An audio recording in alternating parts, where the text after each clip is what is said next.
বিসমিল্লাহির রহমানির রহিম। আসসালামু আলাইকুম। আমাদের বেসিক ফ্লুইড মেকানিক্সের ধারাবাহিক পর্বগুলোর আজকের পর্ব হচ্ছে চতুর্থ পর্ব। আমাদের বেসিক ফ্লুইড মেকানিক্সের যে কমপ্লিট কোর্সটি আমরা শুরু করেছিলাম সেটির আজকে চতুর্থ পর্ব নিয়ে এসেছি। এই পর্বে আমরা কথা বলবো ভিসকোসিটি, ফ্লুইডের একটি খুবই গুরুত্বপূর্ণ প্রপার্টি ভিসকোসিটি নিয়ে। সো আসুন শুরু করা যাক।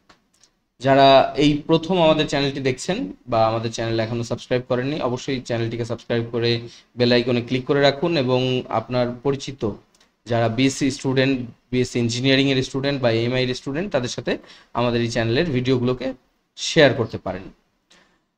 তো আমরা আজকের পর্বে কথা বলবো ভিসকোসিটি বা ডাইনামিক ভিসকোসিটি যেটাকে বলা হয় সেটা নিয়ে। তো ভিসকোসিটি বা ডাইনামিক ভিসকোসিটিকে মিউ দিয়ে প্রকাশ করা হয়, গ্রিক লেটার মিউ। ডেফিনেশনটা কি, হোয়াট ইজ ভিসকোসিটি? যদি প্রশ্ন আসে যে হোয়াট ইজ ভিসকোসিটি, তাহলে আমরা প্রশ্নের উত্তর কি লিখব? Viscosity is simply the resistance of A fluid offers when one layer try to slide or move over another layer। তার মানে ভিসকোসিটি হচ্ছে ফ্লুইডের লেয়ারগুলো, ফ্লুইডকে যদি আমরা লেয়ার বাই লেয়ার চিন্তা করি, ফ্লুইডের একটা লেয়ারের উপর দিয়ে যখন আরেকটা লেয়ার প্রবাহিত হওয়ার চেষ্টা করে বা মুভ করার চেষ্টা করে বা স্লাইড হওয়ার চেষ্টা করে, তখন এই মুভমেন্টের বিপরীতে যেই বাধা প্রদান করে সেই বাধাদানকারী বলটাই হচ্ছে ভিসকোসিটি। সো এটাকে অনেক সময় ইন্টারনাল ফ্রিকশন অফ ফ্লুইড বলা যেতে পারে। এটাকে আমরা চাইলে ইন্টারনাল ফ্রিকশন অফ ফ্লুইড বলতে পারি, ইন্টারনাল ফ্রিকশন অফ ফ্লুইড অনেক ক্ষেত্রে বলা হয়, বা এটাকে স্টিকিনেস বা থিকনেসও বলা যেতে পারে। যেমন ফর এক্সাম্পল সিরাপ বা মধু যদি আমরা চিন্তা করি, মধু বা চিনির সিরাপ এইটা কিন্তু মোর ভিসকাস দেন ওয়াটার। তার মানে ওয়াটারের থেকে এটার ভিসকোসিটি বেশি। তার মানে যেই পদার্থটার আঠালো ভাব যত বেশি সেটা তত ভিসকাস। যেমন পানির থেকে দুধের ভিসকোসিটি বেশি, দুধের থেকে মধুর ভিসকোসিটি আরও বেশি। তার মানে ভিসকোসিটি আসলে স্টিকিনেস অফ দিস ফ্লুইড। তার মানে যেই পদার্থের, যেই ফ্লুইডের একটি লেয়ারের উপর দিয়ে আরেকটি লেয়ার যাওয়ার সময় বেশি বাধা পাবে সেটার ভিসকোসিটি বেশি। তার মানে আঠালো তরল পদার্থের ভিসকোসিটি বেশি। খুবই সিম্পল। এখানে আমরা বোঝানোর জন্য একটা চিত্র চুজ করেছি। চিত্রটিতে দেখানো হয়েছে যে এই যদি আমরা মাইক্রোস্কোপিক লেভেলে চিন্তা করি,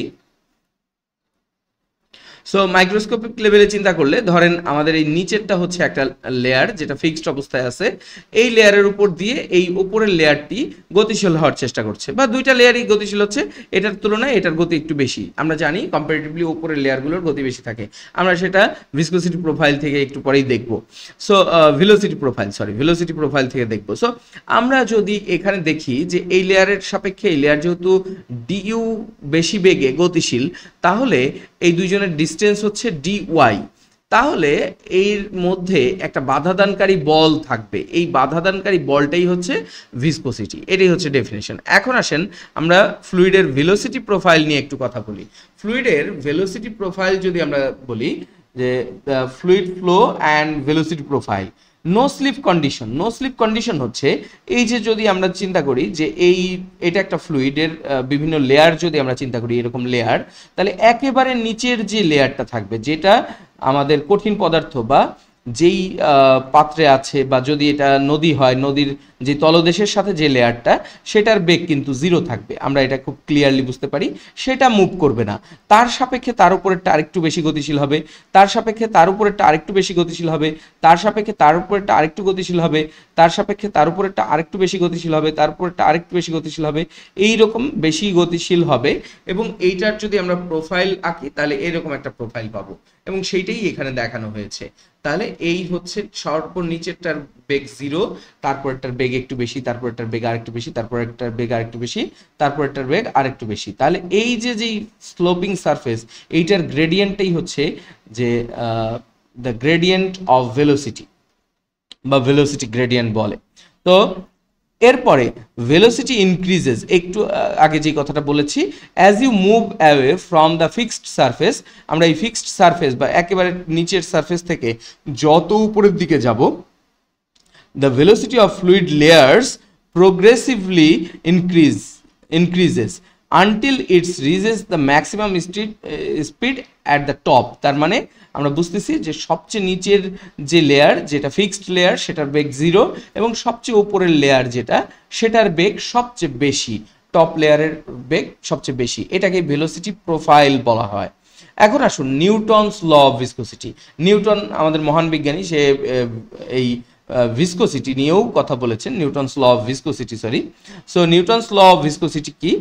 So the law exhibits the relation between the force causing the layers to slip and fluids resistance। তার মানে ফ্লুইড রেজিস্ট্যান্সটা কি আসলে ভিসকোসিটি, ভিসকোসিটির সাথে যেই ফোর্সের কারণে এটা গতিশীল হচ্ছে তার মধ্যে একটি রিলেশন তৈরি করেছেন নিউটন, এবং সেটাকে বলা হয় নিউটনস ল অফ ভিসকোসিটি। তো বলা হচ্ছে শেয়ার স্ট্রেস, শেয়ার স্ট্রেস সেটা হচ্ছে টাউ দিয়ে প্রকাশ করা হয়। শেয়ার স্ট্রেস বা internal force causing the slip, যেটার যেই ফোর্সের কারণে এটা স্লিপ করে, একটা লেয়ার আরেকটা লেয়ারের উপর দিয়ে স্লিপ করে, সেই ইন্টারনাল ফোর্সের যে শেয়ার স্ট্রেস সেটা ডিরেক্টলি প্রপোর্শনাল, সেটা হচ্ছে সরাসরি সমানুপাতিক টু দ্য ভেলোসিটি গ্রেডিয়েন্ট। এই যে একটু আগে আমরা যেটা বলেছি ভেলোসিটি গ্রেডিয়েন্ট, যেটা হচ্ছে এই যে এই ভেলোসিটি প্রোফাইলের ঢাল বা স্লোপ, ভেলোসিটি গ্রেডিয়েন্টের সমানুপাতিক। তাহলে ম্যাথমেটিক্যালি আমরা বলতে পারি tau is proportional to DU by DY. অনেক বইতে এটাকে ছোট হাতের লেখে, অনেক বইতে বড় হাতের ডিইউ ডিওয়াইও লেখে। আমাদের এই নোটে আমরা বড় হাতের ডিইউ ডিওয়াই ব্যবহার করেছি, আপনারা চাইলে ছোট হাতেরও ব্যবহার করতে পারেন, কোনো কোনো জায়গায় এটাকে ডিভি ডিওয়াইও লেখে। সো ভেলোসিটি গ্রেডিয়েন্টের সমানুপাতিক। এখন এটাকে সমান করতে হলে একটা কনস্ট্যান্ট আনতে হবে, সেটা কি? টাউ ইকুয়াল টু, তাহলে কি লিখতে পারি আমরা? টাউ ইকুয়াল টু একটা constant into DU DY, DU DY. So এই যে কনস্ট্যান্ট, এইটাকেই বলা হয় দ্য কনস্ট্যান্ট ডাইনামিক ভিসকোসিটি বা ভিসকোসিটি। এই কনস্ট্যান্টটাকেই বলা হয় ডাইনামিক ভিসকোসিটি অথবা ভিসকোসিটি। সো এই হচ্ছে আমাদের formula, tau equal to DU DY. আমরা নিউটনস ল অফ ভিসকোসিটির চ্যাপ্টারে গিয়ে এই টাউ কিভাবে আসলো এইটাও আমরা ডিটেলসে আরো ভেঙে ভেঙে এটাকে ডিটেলসে পড়বো। সো আমাদের এই পর্বের কিন্তু মূল focus Newton's law of viscosity না, যদিও নিউটনস ল অফ ভিসকোসিটি থেকেই আসছে ভিসকোসিটি বা ডাইনামিক ভিসকোসিটির কনসেপ্ট, এই জন্য আমরা এখানে নিউটনস ল অফ ভিসকোসিটি নিয়ে আলোচনা করলাম। কিন্তু মূলত আমরা এই নিউটনস ল অফ ভিসকোসিটির জন্য একটি আলাদা ডেডিকেটেড পার্ট বা একটা পর্ব নিয়ে আসবো। So mu is the coefficient of dynamic viscosity, এটাকে কোএফিসিয়েন্ট অফ ডাইনামিক ভিসকোসিটি বা সরাসরি ডাইনামিক ভিসকোসিটি বলা হয়ে থাকে। যদি কখনো ম্যাথমেটিক্যাল প্রবলেমে বলে যে ভিসকোসিটি বের করো বা কোএফিসিয়েন্ট অফ ভিসকোসিটি বের করো বা ডাইনামিক ভিসকোসিটি বের করো, তখন আমাদের কিন্তু এই মিউ এর মানটাই বের করতে হবে। তো আশা করি সবাই বুঝতে পেরেছেন। আসুন এখন তাহলে আমরা বলতে পারি মিউ ইকুয়াল টু তাহলে কি? মিউ ইকুয়াল টু তাহলে টাউ, যেটা হচ্ছে shear stress, divided by DU by DY, DU by DY. এটাই হচ্ছে ডাইনামিক ভিসকোসিটি বা ভিসকোসিটির ফর্মুলা। তাহলে আসুন এবার একক নিয়ে কথা বলা যাক। ডাইনামিক ভিসকোসিটি বা ভিসকোসিটির যেই একক, সেটা তাহলে কি? SI unit for dynamic viscosity হচ্ছে newton into second per metre square. কিভাবে আসে সেটা একটু দেখি। আমাদের এইখানে হচ্ছে মিউ এর যেহেতু সূত্র হচ্ছে টাউ, টাউ হচ্ছে ফোর্স ভাগ এরিয়া, ফোর্স ভাগ এরিয়া, আর হচ্ছে ডিইউ হচ্ছে বেগ, ডিইউ বেগ, এবং ডিওয়াই হচ্ছে ডিস্টেন্স। এগুলোর একক আমরা এখন বসিয়ে দিই। এককটা কিভাবে আসছে আমরা এক এক করে দেখবো আর কি। তাহলে নিউটন পার মিটার স্কোয়ার হচ্ছে আমাদের উপরেরটার একক, নিউটন পার মিটার স্কোয়ার। নিচে হচ্ছে metre per second, metre per second divided by আবার মিটার, আমরা আবার একটা মিটার পাচ্ছি হচ্ছে ডিওয়াই এর একক। এইটা এবং এটা যদি কেটে দেই তাহলে আমাদের কাছে কি থাকতেছে? আমাদের কাছে ফাইনালি থাকতেছে হচ্ছে এই এসটা এখানে আসলে ভাগাকারে আছে, এটা উল্টে গিয়ে গুণ আকারে চলে যায় যদি, তাহলে আমরা লিখতে পারি newton second per metre square. তো আশা করি সবাই এর এককটা কিভাবে আসছে এটা বুঝতে পেরেছেন। এইটাকে অনেক সময় পয়েস এই এককে প্রকাশ করা থাকে। কমনলি এটা হচ্ছে সিজিএস ইউনিট। সিজিএস ইউনিটটা হচ্ছে 1 পয়েস। পয়েস ইকুয়াল টু হচ্ছে 1/10 বা 10⁻⁻1 দিয়ে গুণ করতে হয়। সো আমরা বলতে পারি 1 পয়েস ইকুয়াল টু 1/10 মানে 0.1 newton second per metre square. এটা দিয়ে কিন্তু আমরা যদি কখনো পয়েস এককে দেওয়া থাকে সেটাকে কনভার্ট করার কাজে এটা ব্যবহার করব, এই ফর্মুলাটা। তো আশা করি সবাই বুঝতে পেরেছেন।